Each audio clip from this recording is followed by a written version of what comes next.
Alhamdulillah pada kesempatan ini kita bertemu untuk mentransformasi ilmu. Sebenarnya teacher Tim belum layak berada di depan ibu-ibu, tapi karena dalam rangka belajar sebagai calon guru penggerak angkatan 8, maka teacher Tim mencoba untuk mentransformasi ilmu yang sudah didapatkan.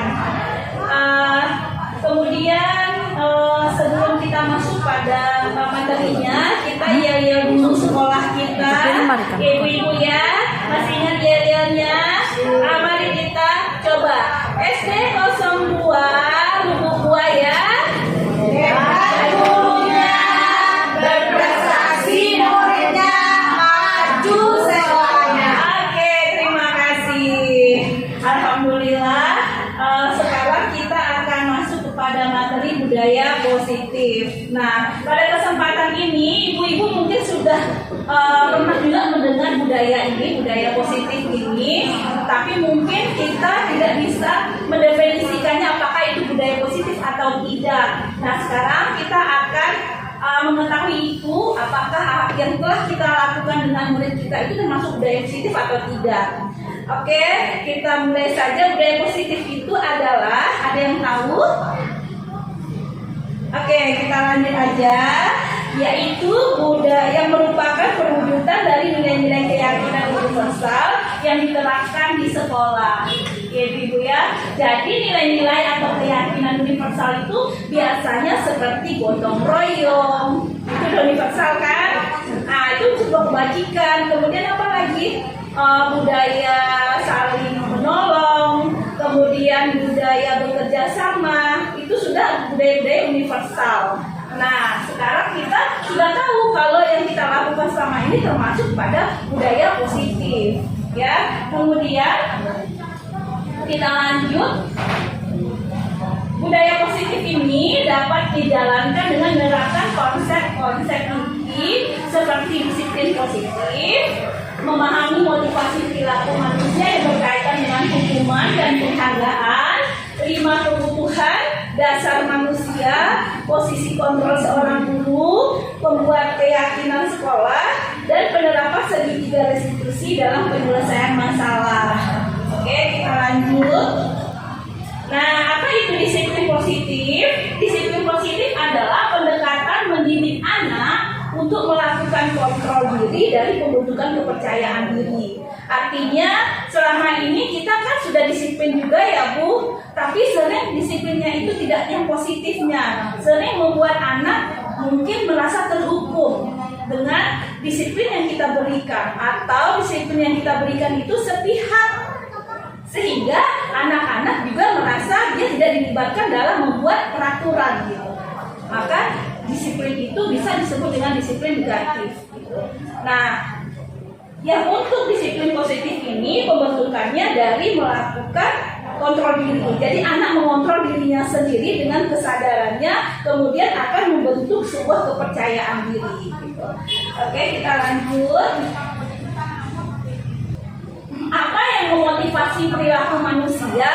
Pada umumnya manusia itu dimotivasi oleh 3 hal. Yang pertama, untuk menghindari ketidaknyamanan. Jadi orang termotivasi melakukan sesuatu itu untuk terhindar dari hukuman saja Bu. Anak-anak kita seperti itu enggak? Iya kan? Nah, kemudian kedua, untuk mendapatkan imbalan atau penghargaan dari orang lain. Ya, termasuk di sini reward. Anak kita itu suka dikasih reward gitu.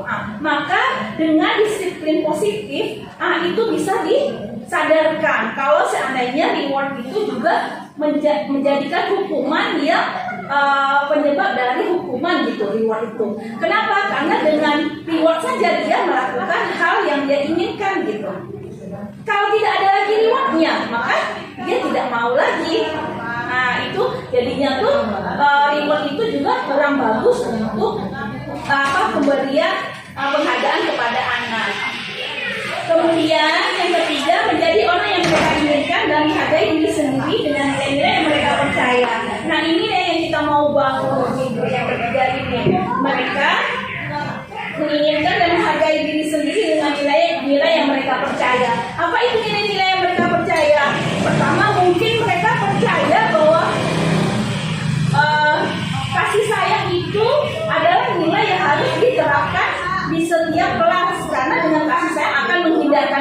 dari perkara pertengkaran.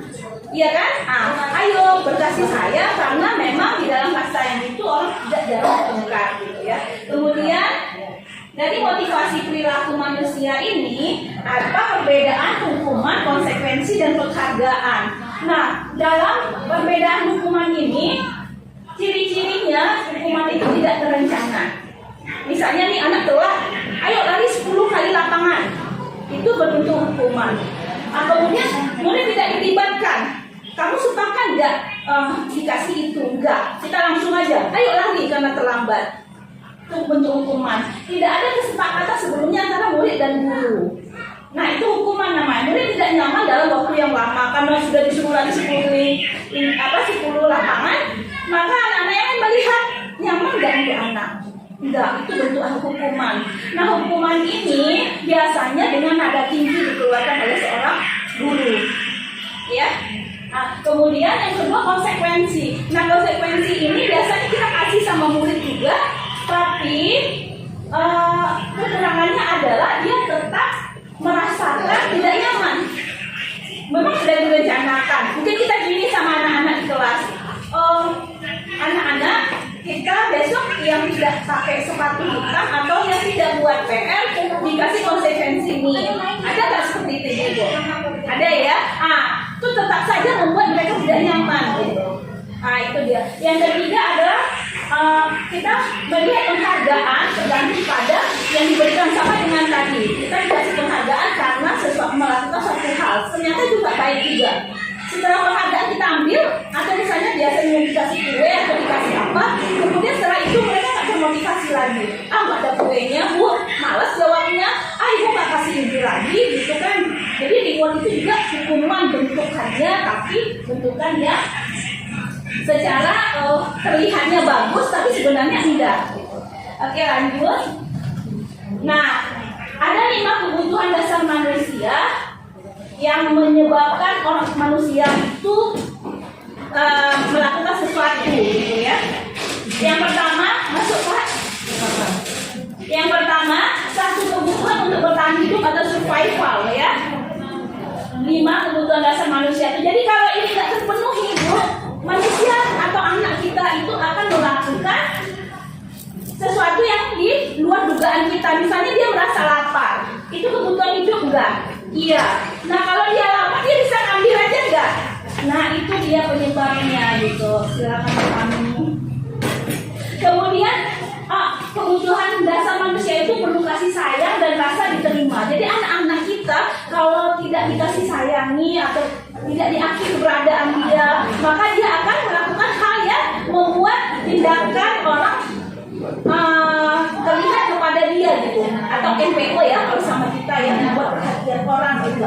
Terus kalau nggak ada kebebasan, nah anak-anak juga kayak gitu, maka juga dia akan lakukan. Kemudian penguasaan, nah ini bisa jadi anak-anak yang kuat ototnya, yang fisiknya lebih mempengaruhi teman-temannya. Nah 5 kebutuhan dasar manusia inilah yang menyebabkan mereka berbuat atau bertindak. Jadi posisi kontrol yang perlu bagi ibu guru itu dari 5 posisi kontrol: penghukum, pemantau, pemberi rasa, kemudian yang paling penting itu adalah bagian manajernya. Manajer ini guru berbuat sesuatu bersama murid, mempersilahkan murid mempertanggungjawabkan perilakunya dan mendukung murid agar dapat menemukan solusi atas permasalahannya sendiri. Nah kalau pada posisi manajer ini mengacu pada restitusi, Bu.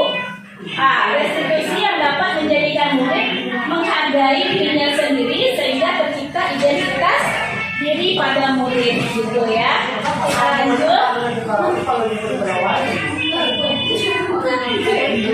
Berikut sekali keyakinan kelas atau sekolah ya. Setelah kita membentuk sebagai fungsi kontrol manajer, maka berikutnya kita membuat keyakinan kelas, Bu. Keyakinan kelas ini berupa pernyataan-pernyataan universal yang mudah diingat, dipahami, dan harus diterapkan di lingkungan sekolah. Nah kemarin kita sudah praktek seperti itu, membuat keyakinan kelas. Nah guru berperan dalam mewujudkan terbentuknya keyakinan kelas atau sekolah dengan adanya kesepakatan antara guru dan murid. Jadi peraturan yang selama ini kita pahami, kita tukar dengan nama kesepakatan kelas berasal dari keyakinan kita bersama anak-anak. Jadi apa nilai-nilai yang perlu kita yakini, nak? Nah, itu yang ditanyakan. Oh, kita harus begini, Bu, gitu kan. Nah, kita terima keyakinan mereka itu. Oh, penting ya bagi kamu ini, penting, Bu. Nah, kita tuliskan sebagai keyakinan kelas. Lanjut. Segitiga restitusi. Nah, dalam menghadapi masalah, kita melakukan segitiga restitusi ya. Nah, merupakan tahapan tindakan yang dilakukan guru untuk membawa siswa mentaati kesepakatan kelas yang telah ditetapkan. Nah, dengan mengakui secara sadar dan terbuka ketika melakukan kesalahan serta merasakan kenyamanan ketika sudah berperilaku jujur. Jadi, segitiga restitusi ini yang kita buat untuk menyelesaikan masalah dengan antara siswa dengan siswa, gitu ya, Bu ya. Sudah nonton juga video Teacher waktu itu, Bu, penyelesaian masalahnya. Jadi memanggil anak kemudian menanyakan apa masalahnya. Ada 3 hal yang perlu di sini adalah pertama, menstabilkan identitas ya Ibu ya. Kemudian menstabilkan identitas ini bagaimana dia tidak merasa bersalah dulu gitu. Ya pasti kamu punya alasan gitu kenapa kamu melakukan itu. Nah dia teacher juga seperti itu. Kalau seandainya memang nama Bapak teacher diejek-ejek, pasti teacher marah juga. Tapi kalau anakku dipanggil juga di depan temannya kan? Iya, enggak Bu. Sendiri-sendiri Bu gitu ya, permasalahan itu kita panggil, yang kena itunya juga kita panggil ya Bu ya. Kemudian segitiga restitusi ini yang kedua, validasi tindakan yang salah. Nah kita mulai dengan menanyakan, memvalidasi. Jadi apa yang membuat anak teacher itu melakukan itu? Iya. Apakah itu tahu salahnya apa? Kemudian yang terakhir menanyakan keyakinan. Nah, menanyakan keyakinan ini, apakah kita pernah mensepakati hal ini, nak? Sebelumnya pernah. Di antara apa? Saya nggak jujur, Bu teacher gitu. Berarti tindakan ketidakjujuran ini gitu ya. Berarti dia sudah paham dengan keyakinan kelasnya. Nah, itulah bentuk segitiga restitusi. Nah, sekarang teacher Titin kasih ada 5 kebutuhan dasar manusia tadi. Coba yang pertama apa Bu? Kesehatan. Oke. Yang kedua Bu Rizka, kebahagiaan. Oke. Yang ketiga Bu, Ketuma kebahagiaan tuh gerak kamu tuh. ayo apa tadi tuh?